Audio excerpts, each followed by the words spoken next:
Bonjour à tous et bienvenue dans cette nouvelle vidéo. Aujourd'hui, nous allons nous plonger dans l'histoire avec Napoléon Bonaparte et explorer ces grandes erreurs qui ont changé le cours de son règne et de l'histoire de France. Alors, préparez-vous pour un voyage épique à travers le temps et l'espace où nous découvrirons les facettes plus sombres d'un personnage historique légendaire plus connu pour son génie militaire. C'est parti!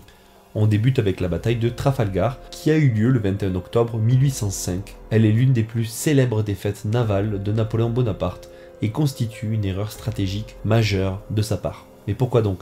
Cette bataille a non seulement mis fin aux espoirs d'invasion de l'Angleterre par Napoléon, mais a également consolidé la suprématie navale britannique pour le reste du 19e siècle. L'erreur de Napoléon, qui a conduit à la bataille de Trafalgar, réside dans sa sous-estimation de la puissance et de l'efficacité de la marine britannique, ainsi que dans sa stratégie inadéquate pour contrer la supériorité navale britannique. Cette erreur a été exacerbée par la nomination de l'amiral Villeneuve, un officier compétent mais indécis, pour commander la flotte franco-espagnole. Napoléon avait prévu d'envahir l'Angleterre en combinant les forces navales françaises et espagnoles pour briser le blocus britannique et ouvrir la voie à une invasion.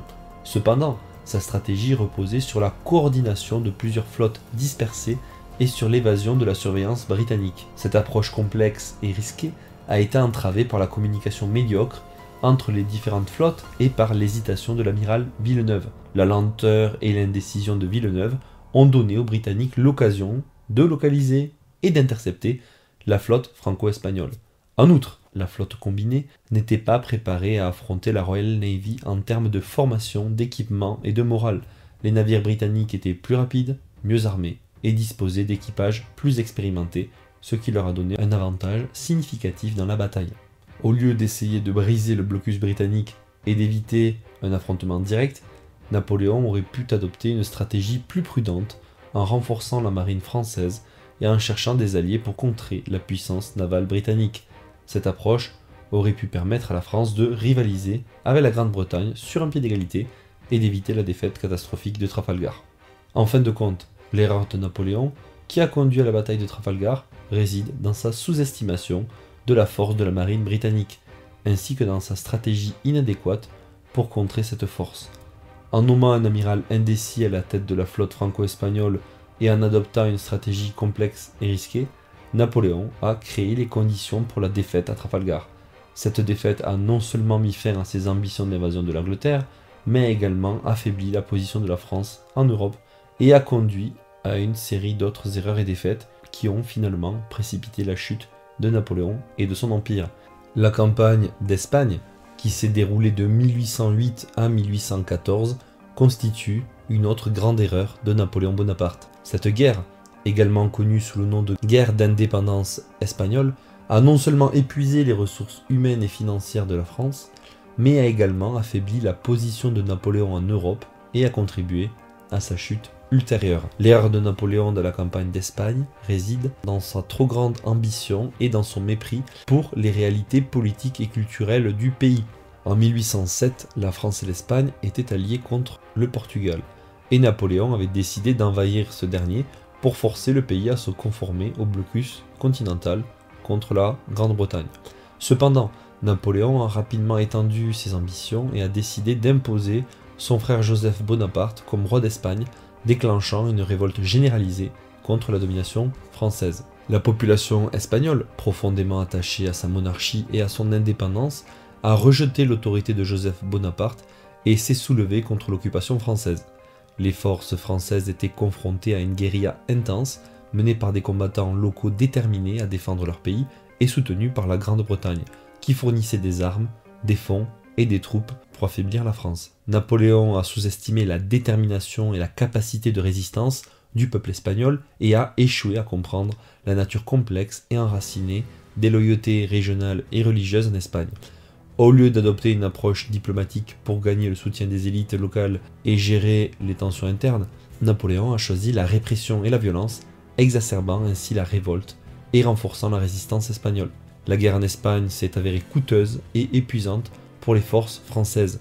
Les troupes étaient constamment harcelées par les commandants de la guérilla, les lignes de communication et d'approvisionnement étaient vulnérables aux attaques et les forces françaises étaient dispersées sur un vaste territoire, rendant difficile le maintien de l'ordre et la réalisation des objectifs militaires. En outre, la campagne d'Espagne a détourné les ressources précieuses qui auraient pu être utilisées sur d'autres fronts, affaiblissant ainsi la position stratégique de Napoléon en Europe. Finalement, la campagne d'Espagne a été un échec pour Napoléon et a contribué à sa chute en 1814. La guerre a sapé la légitimité et la réputation de Napoléon en tant que conquérant et dirigeant et a servi de catalyseur pour la formation de la 6e coalition contre la France. De plus, les pertes humaines et financières subies pendant la guerre ont affaibli l'armée française et ont rendu difficile la mobilisation de troupes pour contrer les offensives des coalitions européennes. En somme, la campagne d'Espagne représente une grande erreur de Napoléon Bonaparte en raison de son ambition démesurée et de son incapacité à comprendre et à respecter les réalités politiques et culturelles du pays. Cette erreur a non seulement coûté cher en vies humaines et en ressources pour la France, mais a également affaibli la position de Napoléon en Europe et sapé sa réputation en tant que dirigeant. La campagne de Russie en 1812 est généralement considérée comme la plus grande erreur militaire de Napoléon Bonaparte. L'idée même d'envahir la Russie, un pays vaste et aux conditions climatiques extrêmes, était audacieuse, mais l'erreur cruciale de Napoléon a été de tenter de mener à bien cette campagne en une seule année. Napoléon avait envisagé une guerre rapide et décisive contre la Russie pour forcer le tsar Alexandre Ier à se conformer au blocus continental contre la Grande-Bretagne. Cependant, la taille de la Russie, ses conditions climatiques rudes et la tactique de la terre brûlée employée par les Russes ont rendu la campagne beaucoup plus longue et plus difficile que prévu. La décision de Napoléon d'accélérer la campagne et de pousser vers Moscou sans préparation suffisante pour l'hiver russe a conduit à des désastres. Lors de leur retraite, les troupes françaises, affamées et épuisées, ont été décimées par le froid, la faim et les attaques russes constantes. Sur les quelques 600 000 hommes que Napoléon avait amenés en Russie, moins de 100 000 sont rentrés en France. L'erreur de Napoléon en Russie ne réside pas seulement dans sa décision d'envahir un pays aussi vaste qu'inhospitalier, mais aussi dans son incapacité à adapter sa stratégie aux conditions sur le terrain. Au lieu de reconnaître que la campagne prendrait plus de temps que prévu et de prendre des dispositions pour soutenir et protéger ses troupes pendant l'hiver, Napoléon a persisté dans son plan initial et a ignoré les signes indiquant que la situation se détériorait rapidement. La sous-estimation des défis logistiques posés par la Russie et la détermination des forces russes à résister à l'invasion a été une erreur fatale. Les longues lignes de communication et d'approvisionnement, qui étaient vulnérables aux raids et aux embuscades russes, ont rendu difficile le ravitaillement et le soutien des troupes françaises. De plus, la campagne a été lancée tardivement dans l'année, laissant peu de temps pour Napoléon pour atteindre ses objectifs avant l'arrivée de l'hiver. La campagne de Russie a eu des conséquences désastreuses pour Napoléon et la France. Elle a affaibli l'armée française et a révélé la vulnérabilité de l'Empire napoléonien. Les pertes massives subies en Russie ont laissé la France incapable de résister efficacement à la coalition européenne qui s'est formée à la suite de l'invasion ratée. En outre, la défaite en Russie a porté un coup sévère à la réputation de Napoléon en tant que génie militaire et a sapé la confiance de ses alliés et de ses sujets en sa capacité à diriger et à protéger l'Empire. En somme, la campagne de Russie représente également une grande erreur de Napoléon Bonaparte en raison de sa précipitation et de son incapacité à adapter sa stratégie aux réalités du terrain. Cette erreur a coûté cher à la France en termes de vies humaines et de ressources et a marqué le début de la fin pour l'Empire napoléonien. Maintenant, nous allons parler de la dernière grande erreur de Napoléon Bonaparte, qui est son incapacité à déléguer efficacement le pouvoir à des personnes compétentes. En tant qu'empereur autocratique, Napoléon avait tendance à centraliser le pouvoir et à prendre en charge de nombreux aspects de l'administration et de la direction militaire de l'Empire. Cette approche a limité la capacité de personnes talentueuses et compétentes à contribuer pleinement à l'effort de guerre et a affaibli la structure de commandement de l'armée française. Un exemple frappant de cette erreur est le cas du maréchal Louis-Nicolas Davout, l'un des généraux les plus talentueux et les plus compétents de Napoléon. Davout avait démontré à maintes reprises son habileté tactique et stratégique, remportant des victoires décisives à Worcester, et à Wagram. Pourtant, Napoléon n'a pas réussi à reconnaître pleinement le potentiel de Davout et à lui confier des responsabilités militaires plus importantes. Si Napoléon avait fait de Davout son numéro 2 sur le plan militaire, cela aurait pu renforcer considérablement la structure de commandement de l'armée française et a amélioré les chances de succès dans les campagnes cruciales. Davout aurait pu apporter une expertise et une expérience précieuses pour aider à planifier et à exécuter des opérations militaires complexes, ainsi que pour superviser et coordonner les efforts des autres maréchaux et généraux.